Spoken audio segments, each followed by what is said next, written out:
다시 시즌2 러브레터의 비전을 함께 나누겠습니다. 하나님에게 러브레터를 받는 자녀가 되고 세상으로 러브레터를 전하는 교회가 됩시다. 우리가 함께 기도하고 또 실천하는 러브레터의 삶이 되기를 바랍니다. 지난 시간 말씀을 한번 떠올려 보시면서요. 그리스도의 평강이 우리의 마음을 주장하게 하고 또 그리스도의 말씀이 풍성히 우리 안에 거해서 우리가 실제적으로 또 말씀의 인도함을 받는 그런 삶이 되고 또 모든 일을 누구의 이름으로? 예수 그리스도의 이름으로 하고 또 그 이름을 힘입어 감사하는 자가 되라 라고 하는 말씀을 지난 시간에 나누었습니다. 오늘 말씀은 골로새서 11번째 러브레터 말씀인데요. 오늘 본문은 그리스도 안에서의 새롭다기보다 인간관계, 그리스도 안에서 어떤 우리 인간관계를 맺어가는 데 있어서 어떤 관계에 이어야 되는지, 가장 기본적인 가정 안에서 남편과 아내의 관계, 그리고 부모와 자녀의 관계, 그리고 우리가 사회에서 이 시대에는 이제 종과 주인이 있었기 때문에 상전이 있었기 때문에 이렇게 이제 사도 바울께서 기록을 했지만 또 우리 시대에 적용을 해보면 우리의 삶의 자리에서 또 함께 일하는 동역자들과의 그런 관계, 일터에서의 그런 관계에 우리가 어떤 모습을 가지고 살아가야 되는지, 그리스도 안에서 그것이 하나님께서 어떤 모습을 원하시는지를 살펴보고자 합니다. 오늘 말씀을 준비하는데 18절부터 딱 걸렸어요. 이걸 어떻게 말씀을 드려야 될까?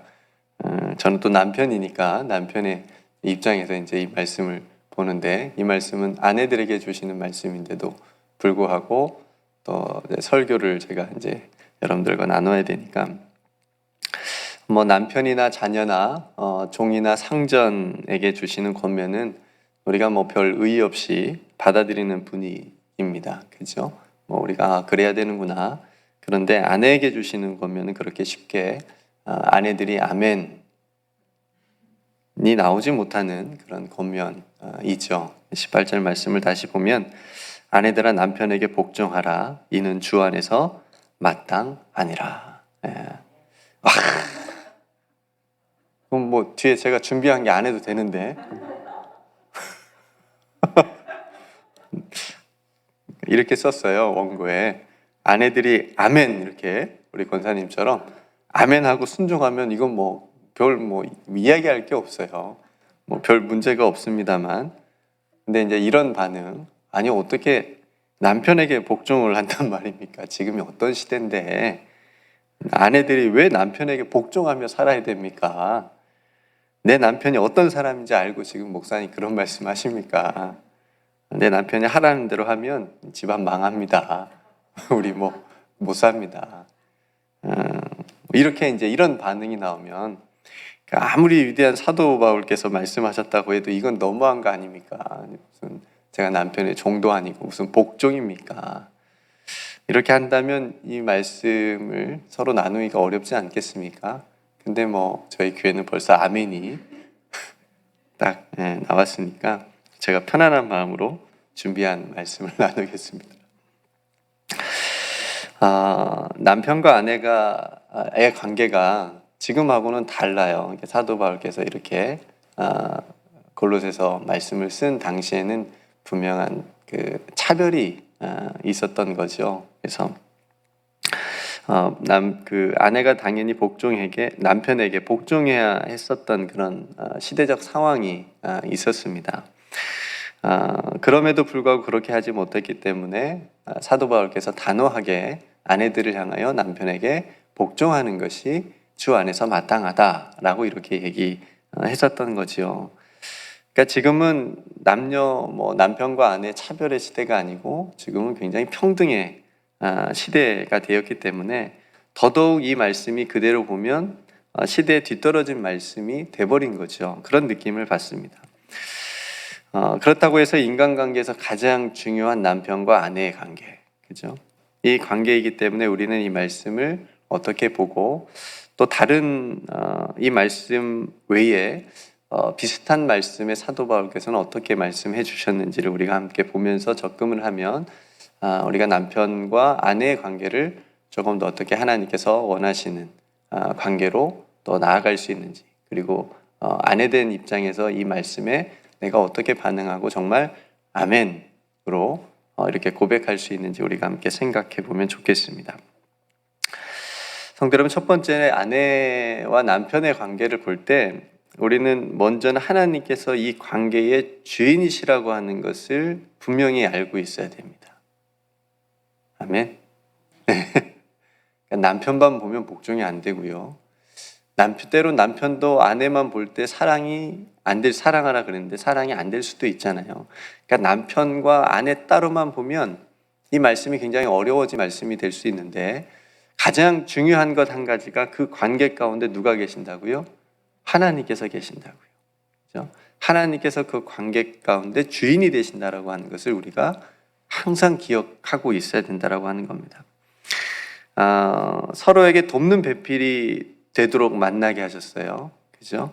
그래서 에덴 동산, 즉 하나님의 동산을 가꾸라고 아담과 하와에게 말씀을 하신 거잖아요. 그 화목과 평화의 관계가 죄로 인해서 깨져버렸어요. 그래서 서로 원망하게 되고 불신하게 됐습니다. 그러니까 그럼에도 불구하고 이 남편과 아내의 관계는 지금도 지속적으로 유지되고 있고, 주 안에서 부부라고 하는 이 관계를 통해서 서로 돕고 또 함께 하나님의 나라와 비전을 위해서 서로 어떤 욕망과 서로 어떤 그런 세상적인 그런 것들을 위해서 부부로 하나님께서 맺어주신 게 분명히 아니라고 하는 거죠. 그러니까 어떻게 하나님의 계획 가운데 하나님의 나라와 비전을 위해서 너희가 서로 돕는 배필이 돼서 함께 나아가라, 함께 살아가라 라고 하는 그런 정말 하나님의 큰 은혜 가운데 남편과 아내로 맺어주신 거니까요. 그래서 이 남편과 아내의 이 관계가 하나님께서 주인 되시고 하나님께서 인도해 주신다라고 하는 사실을 분명히 우리가 깨달을 필요가 있다라고 하는 거죠. 그래서 그 남편에게 얘기하고 또 남편도 마찬가지로 아내와 이렇게 얘기를 할 때 그 모든 관계 가운데 당신과 나 사이에 누가 계신다고요? 하나님께서 계신다 라고 하는 거. 그래서 남편이 아내를 볼 때 하나님의 형상이 보이고 아내도 남편을 볼 때 하나님의 형상이 보이고 서로 존중히 여기고 서로 사랑하게 되어지는, 그러니까 우리가 그것을 굉장히 중요하게 생각해야 되는 것이죠. 두 번째는 남편과 아내의 관계를 얘기를 할 때 사도 바울께서 그리스도와 교회의 관계 가운데 얘기하는 것을 우리가 볼 수가 있습니다. 오늘 골로새서 말씀은 그런 내용이 없는데요. 굉장히 간단하고 심플하게 얘기를 했는데 에베소서 말씀을 보면 조금 더 사도 바울께서 에베소 교회에 보내는 편지에는 길게 그 남편과 아내에게 주는 권면들이 있어요. 근데 그 안에 중요하게 그리스도와 교회의 관계에 비유해서 설명을 합니다. 에베소 5장 22절에 보니까 아내들이여 똑같아요. 자기 남편에게 복종하기를 주께 하듯 하라. 이는 남편이 아내의 머리됨이 그리스도께서 교회의 머리됨과 같음이니 그가 바로 몸의 구주시니라. 이렇게 얘기를 해요. 그러니까 그리스도께서 교회의 머리됨과 같은 그런 비유를 남편과 아내의 관계 가운데 사용하고 있는 거예요. 에베소 5장 24절 말씀 보니까 그러므로 교회가 그리스도에게 하듯 아내들도 범사에 자기 남편에게 복종할지르다. 이렇게 얘기를 하는 거예요. 그리고 오늘 골로새서 말씀에 남편에게 주는 권면에도 아내를 사랑하며 괴롭게 하지 말라라고만 얘기를 했지만 에베소서 5장 25절 말씀에 보면 남편들아 아내 사랑하기를 그리스도께서 교회를 사랑하시고 그 교회를 위하여 자신을 주심같이 하라. 이렇게 얘기를 합니다. 그러니까 남편들이 아내를 사랑하는 것도 그리스도께서 교회를 사랑하신 것처럼 사랑하라라고 하는 거예요. 그러니까 그리스도와 교회의 그 끊어질 수 없는 그 관계를, 그 비유를 가지고 남편과 아내의 관계를 설명하고 있다라고 하는 거죠. 네. 그래서 제가 첫 번째 말씀드린 것 같이 남편과 아내의 관계 가운데 누가 주인 되신다고요? 하나님께서 주인 되신다라고 하는 것, 그리고 남편과 아내의 관계 가운데 그리스도와 교회의 관계, 이 관계처럼 정말 중요한 관계가 바로 남편과 아내의 관계다. 그래서 서로 그렇게 존중하고 사랑하며 복종하라고 하는 것이죠. 그러니까 남편의 아내 사랑, 그리고 아내의 남편에 대한 복종, 이것은 어느 한편만 강조되어서는 안 되는 거예요. 예. 그래서 서로 사랑을 요구하고, 그러니까 어느 한편만 사랑을 요구하고 또 어느 한편에서는 복종만 요구하는 것이 아니라 부부가 한 몸이고 하나인 것처럼 서로에 대한 사랑과 복종이 함께 가야 된다라고 하는 거죠. 예. 그러니까 정리하면, 그러니까 그리스도 안에서의 남편과 아내의 관계는 하나님께서 주인이 되시고 하나님께서 우리 관계를 인도자 되어 주시는 분이시고, 그리고 그리스도와 교회의 관계처럼 그리스도 안에서 그 하나가 되었으니 그리스도 안에서 서로 복종하고 존중하고 서로 사랑하라 라고 하는 말씀인 것이죠. 그래서 결론을 내보자면 에베소서 5장 33절이 제일 좋은 결론인 것 같아요. 남편과 아내의 관계는 에베소서 5장 33절의 말씀에 보면 이렇게 되어져 있습니다. 그러나 너희도 각각 자기 아내 사랑하기를 자신같이 하고, 여기 이제 남편, 너희는 남편이죠. 남편들아 각각 자기 아내 사랑하기를 자신같이, 자기 자신 사랑한 것 같이 사랑하라라고 하는 아내를, 그리고 아내도 자기 남편을 존경하라. 존경은 하시겠죠? 네, 이게 가장 남편과 아내의 관계 가운데 우리가 살아가는 데 있어서 그 관계 가운데 그래도 좋은 결론인 것 같아요.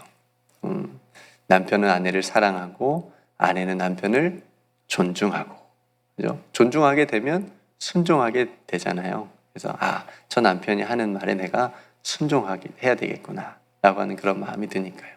어쨌든 중요한 것은 그 남편과 아내 사이에 하나님이 주인 되신다라고 하는 것, 그리고 그리스도와 교회 관계처럼 정말 중요하고 끊어질 수 없는 하나님께서 맺어주신 귀한 관계라고 하는 것, 이것을 우리가 남편과 아내의 관계에서 늘 중요하게 생각했으면 좋겠고요. 두 번째는 이 네 가지 관계, 남편과 아내, 부모와 자녀, 그리고 뭐 종과 상전, 이제 우리가 직장에서의 그런 관계, 삶의 자리에서 이 관계를 우리가 어떤 관점에서 볼 것이냐, 행복의 관점에서 우리가 보면 좋겠습니다. 행복의 관점. 여러분 자녀들이 행복하길 바라세요? 불행하게 살길 바라세요? 이건 뭐 물어보나 마나죠. 우리 자녀들이 정말 행복하게 살기를 우리가 바라잖아요, 부모에게서.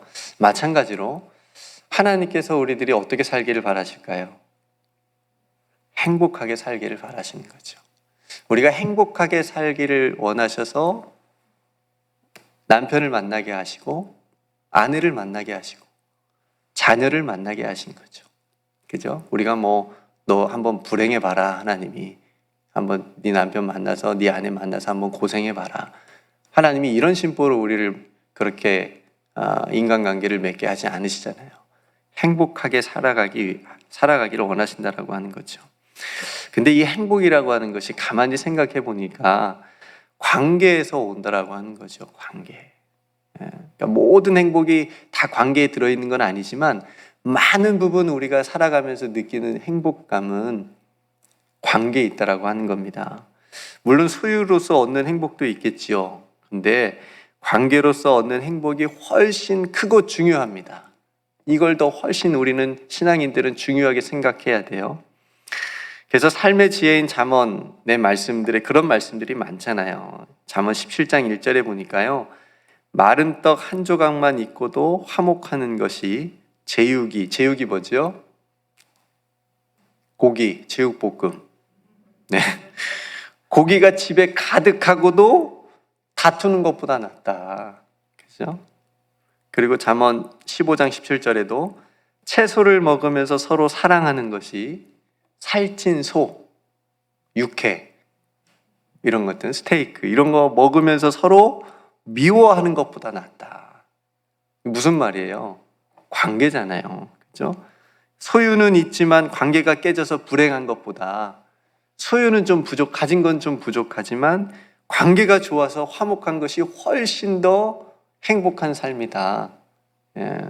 그러니까 이쪽을 택하는 것이, 화목을 택하는 것이 지혜로운 삶이다 라고 하는 게 잠언서의 말씀이죠.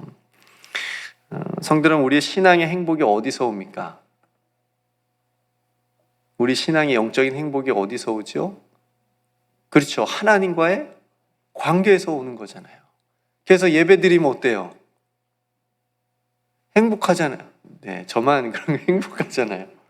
여러분 얼굴들이 너무 행복해 보이셔도. 네. 예배 하나님 앞에 서는 거니까, 하나님과의 올바른 관계 가운데 나아가는 게 예배니까. 그러니까 예배 드리면 행복하잖아요. 그것이 바로 하나님과의 관계 가운데 우리가 하나님께서 우리에게 주시는 영적인 행복감이라고 하는 거죠. 마음과 뜻과 목숨을 다하여 하나님을 사랑하는 것도, 이 말씀도 그만큼 그 무엇보다도 하나님과 친밀한 관계를 가지려고 하는 거예요. 다른 거 끼어들게 하지 말고 나와 하나님 사이에 가장 친밀하게, 내가 하나님과 가장 친밀한 관계 가운데 나아가라라고 하는 뜻이기도 한 거죠. 그러니까 그렇듯이 우리가 그리스도 안에서 이 관계들을 보자는 거예요. 남편과 아내의 관계, 부모와 자식의 관계, 직장에서 자기 위치에서의 관계, 다른 사람과의 관계, 이게 어떻게 해야 되는지, 그래 어떻게 하는 것이 행복한 삶인지를 가르쳐주고 있다라고 하는 거죠. 그래서 밑에도 이제 오늘 본문의 밑에 보면 모든 일에 눈가림만 하지 말고, 눈가림 하는 것처럼 누가 볼 때만 열심히 하고, 뭐 회사에서 그렇게 뭐 어떤 일을 할 때도 마찬가지고요.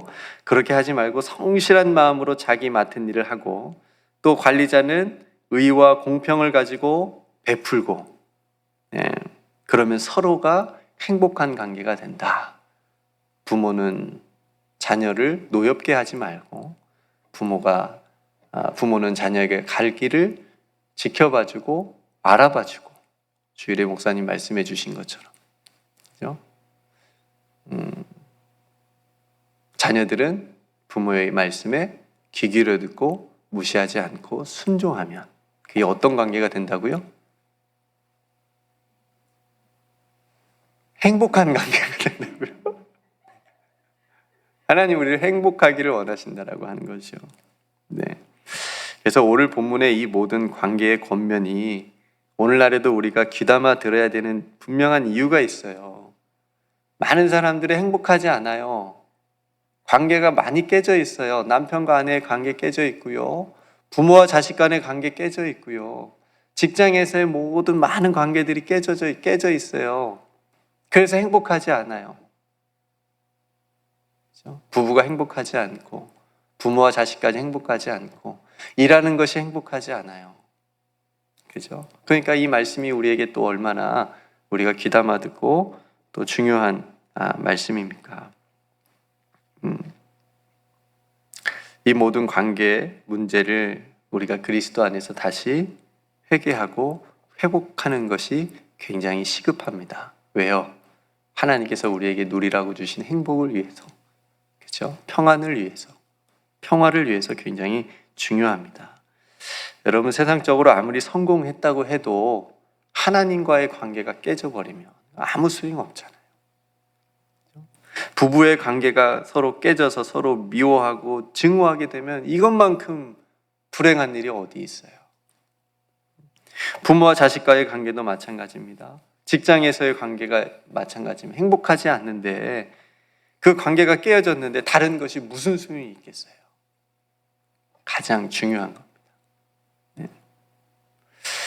근데 여러분, 오늘 이 말씀들이 남편에 대한, 아내에 대한, 그리고 서로에 대한 우리의 새로운 시선이 열려질 수 있기를 간절히 소망합니다. 처음에 말씀드린 것처럼 모든 관계 가운데 하나님께서 함께 하신다는 것, 하나님이 주인 되신다라고 하는 것.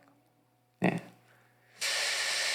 그래서 행복을 원하시는 하나님의 뜻을 우리가 깨달아 오늘 또 무엇을 내가 선택해야 되는지를 잘 생각하고 결정했으면 좋겠습니다.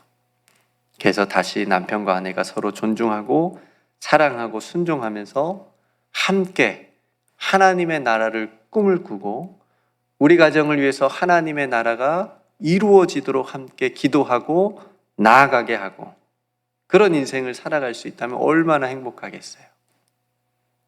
또 부부 관계만큼이나 어려운 부모와 자식 간의 관계도 서로 마음을 헤아리고 이해해 주면서 그래도 자녀들은 자신보다 지혜가 있는 부모의 말을 귀 기울여 듣고 순종하고 또 부모들은 자녀들을 하나님의 것으로 알아봐주고 그리고 자녀가 자신의 인생의 길을 멋지게 걸어갈 수 있도록 지켜봐주고 기도해주고 도와주면 이게 얼마나 또 행복한 관계가 될 수 있을까요?